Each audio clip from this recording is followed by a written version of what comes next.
Okay, so we have to look at the notes from yesterday. Max, yesterday's patch notes can be summarized as mages are Blizzard's favorite class. Yeah, dude, that's been my favorite thing of like, instead of just getting 1 week of a bunch of changes, like they've been giving classes changes for a while just to make sure they're right. So like the classes that are waiting for their turn just are growing increasing resentment by seeing paragraphs of changes for the same class for like an entire month in a row. What is it? Druids got changes week 1 of alpha that bricked the class and they haven't seen a single post since then. True, actually. It didn't brick the class. Well, I guess Moonkins are in a little tough spot. That's probably more of a tuning thing. And the class tree isn't good.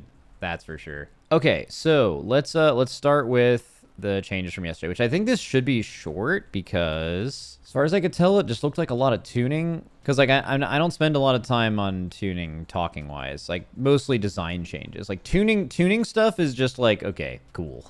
Woo. Ooh, okay, there's one I'm going to spend some time on, I see. Okay, new features. This doesn't matter. Wait. Guild functionality has been extended to allow recruitment and management of guild members across all realms in their respective regions. That doesn't seem super important to me because I think most people when they're recruiting for their guilds use external resources for that than like the in-game thing. Like, I don't think there's a lot of resources in-game to recruit players. But yeah, okay. Hero talents, cool. All right. Oh, this is Infliction of Sorrow. I'm pretty sure this was what was causing Unholy to do so much damage. Like, when I looked at my breakdown for Unholy DK, it was like all this hero talent, so I'm assuming that nerf is targeted at that. Okay, Blood. New talent, Bloodied Blade. Parrying an attack grants you a charge of Bloodied Blade, increasing your strength by 0.5% up to 4% for 15 seconds. At 8 stacks, your next parry consumes all charges to unleash a Heart Strike at 200% effectiveness and increase your... What? Okay. Several talents have moved around the blood tree. I want to check that. Let's look at that. Beta. Let's look and see. Last time we looked at this, every blood change was like really good. So this, that. Okay, that is different. Wait a second. Looks like the bottom is really similar, but this stuff is different, right? Let me read. I have to even open a new one. So we have, let's do the War Within talent calculator right here. And let's do like a... Man, I don't even want to do a live one. I just want to do like a... I guess live is probably the best way to do it, even though it's a little weird. Tools, talent calculator, DK, blood. Let's look at the diffy. We did this the other week, but like, looks like a lot has changed. Okay, so obviously this happened a few weeks ago, but Death's Caress is now baseline. What did they... Guys, what were the main things they moved around the positions of the tree this week? Actually, wait. Here's the best way to do this. We go classes, blood, and we do a... Season 4 talent build Mythic Plus. Mythic Plus, sure. 1 out of 2 Red Thirst. Or no, let's do 2 out of 2 Red Thirst. Or no, can we just look at this on the thing? Ah, it's right here. All right, I just want to get everything the same. I just want to take all the points they take. Oh wait, that's Bone Build. We don't want to go Bone Build. Bone Build is forbidden. Ooh, nice. You can now, straight from Relish and Blood, get Rapid Decomposition, and then right into Quag. Oh, dude, look how many fucking points here. Oh, my God. We have 2 more points. We have everything we had before, plus Ossified Vitriol on the way. And you just have 2 extra points. That's value. Are we going to want to path anything down here? It says it wants Tombstone. We would have to get one of these 2 things. Gorfine's Grasp, kind of dependent on the fight.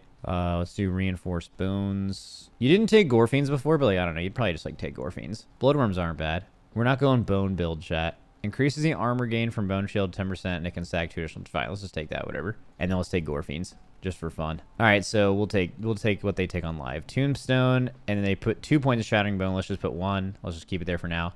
They want Heartrend and Purg. They also take Sanguine Ground, and then they take Red Thirst.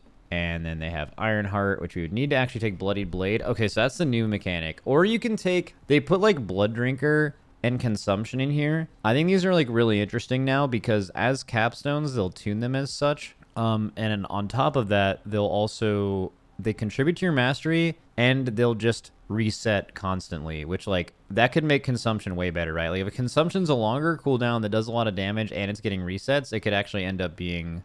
And it contributes to your mastery. That could be a lot stronger than it was before, where like you haven't cared about this since it was the artifact The artifact weapon. So let's just take consumption just for fun. Let's take Ironheart and then Bloodshot. And how many points you have to spend? One more. So you get everything you had before and more. You could get Umbilicus Eternus, which isn't as bad as people think it is. You could get Carnage to make... You would definitely... I mean, you're either taking consumption and Carnage, or you're taking no consumption and Carnage. You're taking Bloodied Blade and then, like, Bone Storm. Okay. You fuck with it. All right, back to this. Frost Obliteration now has an additional effect. While Pillar of Frost is active, it increases the cost of your Frost Strike by up to 15 runic power to deal up to... Oh, yes, sir.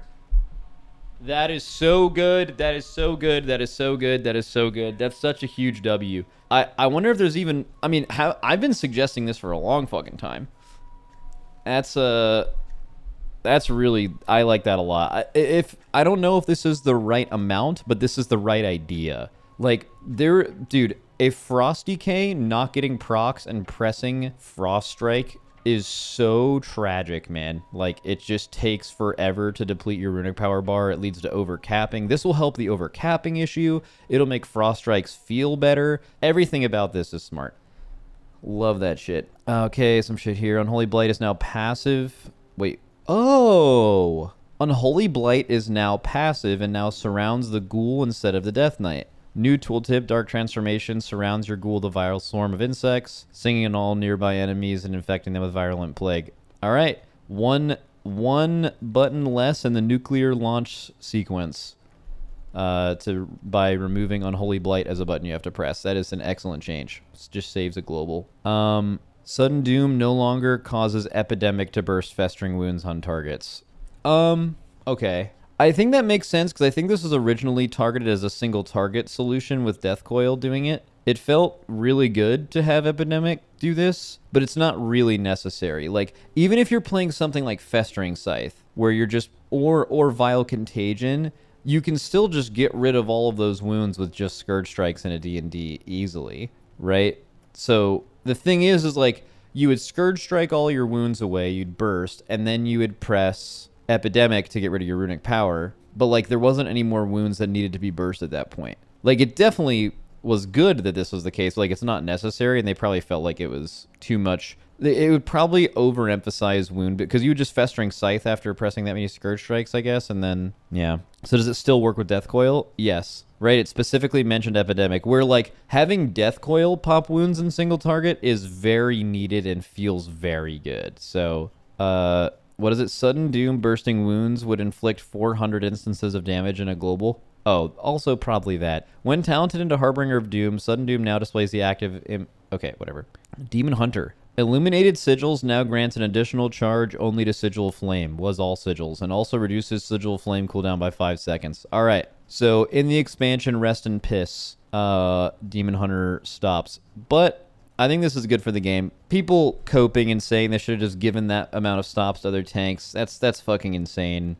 That being said, I know there are tank players, and tank players are like this. Tank players often don't assign themselves a main. They kind of just play all the tanks. Tanking is the role where it is most likely that you will play all of them or some of them. So like whether it's Vengeance or another tank, it doesn't really matter because like you're just playing a tank. And because of that, not all tanks, but some people feel that way. The people who do feel that way, which is all the top tanks, they were like, we like Demon Hunter having this many stops, and we felt like all tanks should have them because it's nice to have this amount of control in a dungeon. I like being this in charge of the dungeon. I think there's some problems with that, though, and while that can be nice, and I can relate to that, while that can be nice, I also feel like there's a burden of tank responsibility that's already so high that, like, making that a game design point would probably be bad for the majority of players. Like, tank players already have more responsibility in, like, lower Mythic Plus, so, like, I feel like players outside of the top would really, really dislike that. Also, there's just this big problem in the game right now where there's just way too many stops in general, and Demon Hunters are not the only problem there. I would say Evokers are another main one, but like the more stops there are in the game, the more Blizzard has to make stops relevant. That's how like the design works between those two things. So like adding a bunch of stops to other tanks just sounds nonsensical. Like clearly this was the thing that was out of line. Much easier to just remove this. People are mad that they're not doing it on live. Guys, Season 4 is just like a fucking meme. Also, the TGP is about to happen. They don't want to ruin all those teams' practice by like having them learn all these dungeons on Demon Hunter and then just randomly just like All right, this doesn't work anymore, you know, like right before the time, or like in the time trials, I think. Max, this leaves DH capstone talents in a real bad spot too. All right, yeah, there's probably further implications of stuff that like needs to change and stuff like that, but I think this in general kind of needed to happen. Let's see, hero talents. Is there anything in here interesting? That look, casting the hunt, allowing you to cast Reaver's Glaive is kind of interesting. Okay, moving on. Hero talents. Doesn't matter. Oh. That's way better. So Chrono Warden hero talent had some interesting stuff. They had they made your like what's that arcane mage spell they've had for a long time where you could just use a spell for free? They gave evokers a version of that. Yeah, Presence of Mind. Basically, they have this like Presence of Mind spell called Tip the Scales, which allows them to cast an Empower ability for free. But now they made it a cooldown, except the way it was coded before was it was supposed to be it gives you a 1% increase of haste, movement speed, and cooldown recovery, and it increases up to 40% over 40 seconds. Now they're making it so you get all of the benefit up front and it decreases, which I think is just better design, right? Like, generally speaking, you're doing that burst right away when you press that spell. That's what you're looking for, just kind of by nature. So I kind of like that change. That's good. Hunter. Okay, some more swapping. Survival of the Fittest turns out will not be a 1 minute cooldown. That was actually an incorrect tooltip. So I think it'll be 1.5 with 2 charges, which is still extremely good. Very similar to like Obsidian Scales. Hero talents, change, Beast Mastery, changed a bunch of stuff. Survival. I've heard really good things about the survival changes. Just in general. Like the class has a lot. Like the gameplay is really good. And they made Harpoon an aspect of the Eagle baseline of survival. What was my biggest complaint last week, right? Was the fact that, like, how come we've learned this lesson with so many other classes and Harpoon used to be right here and aspect of the Eagle was over here? Like, we can't have those be choices in the spec tree. Within 1 week, they're just baseline. 2 more spec points. Okay, a bunch of other changes I'm not going to bore you with, but it sounds like right now survival is very fun to play from people that I know that have tried it. Is Shaman the worst offensive class now? Shaman has been the worst offensive class, in my opinion. But also, yeah, if we're going to be calling out things like that, it should be noted that even in the War Within, Feral Lunge, a movement ability, is still just in the middle of the Enhanced Shaman's spec tree, which is just fucking nonsense. What are we doing? Okay. Okay, Mage hero talents. Apparently they fixed the Arcane thing. Apparently Arcane was left in a really bad spot.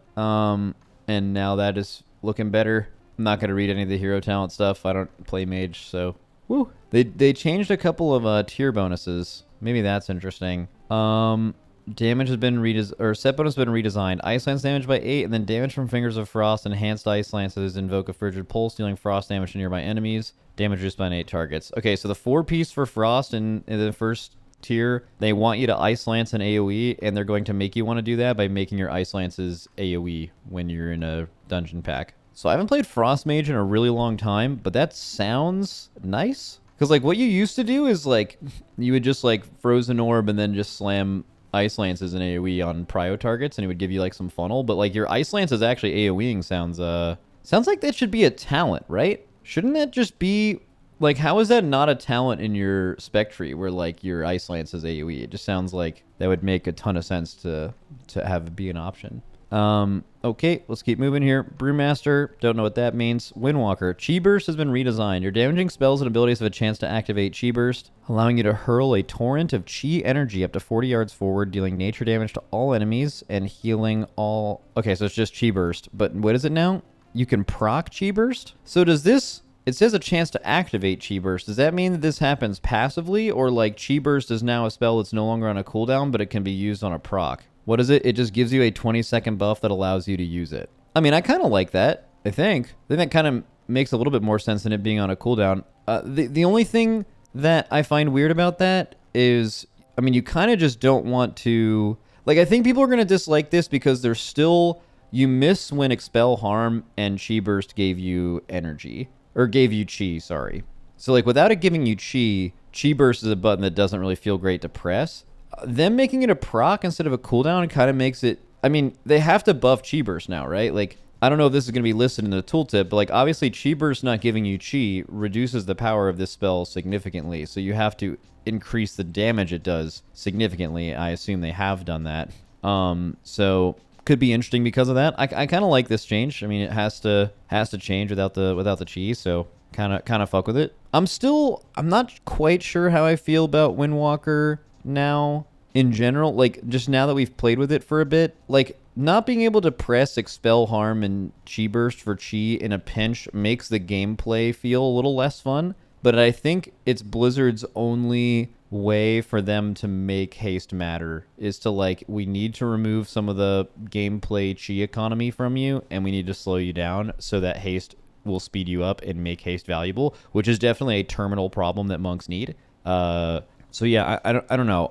I'm still a little up in the air on it. They also did another change. So like Spinning Crane Kick, for example, used to press spells while it was still casting, but they made that not work anymore for the sole reason of fixing the ability to auto attack during it, which is like another weird trade-off. But I think in general, I'm happy with Monk. Another weird thing too is this Ordered Elements seems really sick. But then I've seen people say like Ordered Elements doesn't even really do anything. Like they're like posting logs of not even playing Ordered Elements and having better damage, which just doesn't even make sense. Like it should almost feel like this is built in kind of thing. So there's, what is it? Monk is missing one singular on-command Chi generation. Yeah, I mean, like, I don't know. I would just have more fun right now if I could just have, like, Expel Harm back or, like, just something. Just one thing of on-demand Chi generation would increase fun for me. But otherwise, like, they're doing a lot of good stuff here. Okay. Paladin hero talents. Herald of the Sun nerfs looks like. Yeah. Bunch of Herald of the Sun nerfs. Same. Sacred Rep. Okay. Divine Favor's been redesigned. Okay, this is some random... Here we go. Holy. Woo. Healing. Cauterizing Shadows can now trigger from enemies dying with Shadow Word Pain or Purge the Wicked active regardless of duration of the effect. Okay, some shit like that. Void Weaver, Void Blast damage reduced. Some fixed in issues lines. Okay, Deathstalker. Deathstalker's mark damage increased by 100% and now applies 2 marks. Baseline was 3. I'm not keeping up with Death Mark as much. Tuning changes. Hero talents for Warlock. Few changes, and then a surprising amount more changes for Warlock. But I did see, without going too in depth, because I can't, because I don't know anything about this class, I heard that this is really good. I heard, like, gameplay-wise, they've, like, completely fixed Warlock being not fun to play, which has been the case for a couple expansions now. Okay, and then just PvP stuff. I don't know. Some warrior shit. Pretty low movement beta build. I guess maybe not. Looks like they did a lot of changes. It's just like the same classes as they've done before, which makes sense. Basically, shamans are just permanently mad until they start getting a thing. But guys, don't worry. Hunters were just like you until 2 weeks ago. Think about how quickly your fortunes can change. Also, getting a lot of these notes doesn't even really help. Like, I remember when they were initially doing the hero talents, like, some classes just got one shot, and then some got months-long posts. But, like, their shit ended up being reverted multiple times and changed back, and, like, sometimes... you don't need a lot of posts to get it right. Like, for example, you guys assume Mage is just constantly getting changes all the time and mages are in the best spot. Bro, like, they had to fix Arcane this time. Whatever they did last time to Arcane fucking turbo bricked it. So, like, this is to change something that they fucked up before. So not all lines of text are a positive thing, right? That being said, I know you guys would just want one crumb. I still think, I don't know this. I don't know shit, but I still think it would be insane for... Shaman to not get looked at before the beginning of the expansion. I think it is bound. It is like, it will happen. Just would blow my mind if it didn't happen. That I don't even play Shaman that much. It doesn't really matter to me that much personally. It just seems obvious that will happen. Just like it was obvious for Hunter and they doomed about it for months for no reason.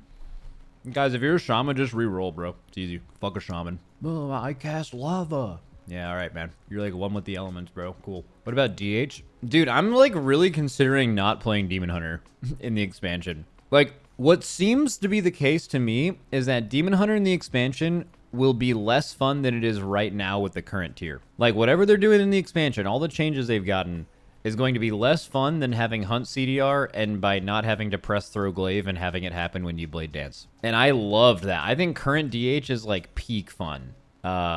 So I just don't think I'm going to play Demon Hunter next batch or next expansion. It just seems not as fun. DK seems like it's leading in terms of melee. What, design-wise? Or are you being an overall Olaf? Design-wise, yeah. Yeah, DH or DK has a lot of options now. And they have a lot of different types of builds that work in different scenarios. With the God tier Windwalker changes, I don't know why you wouldn't main Monk. Yeah, I'm probably going to main... It's like Monk or Ret. Ret is also really, really good.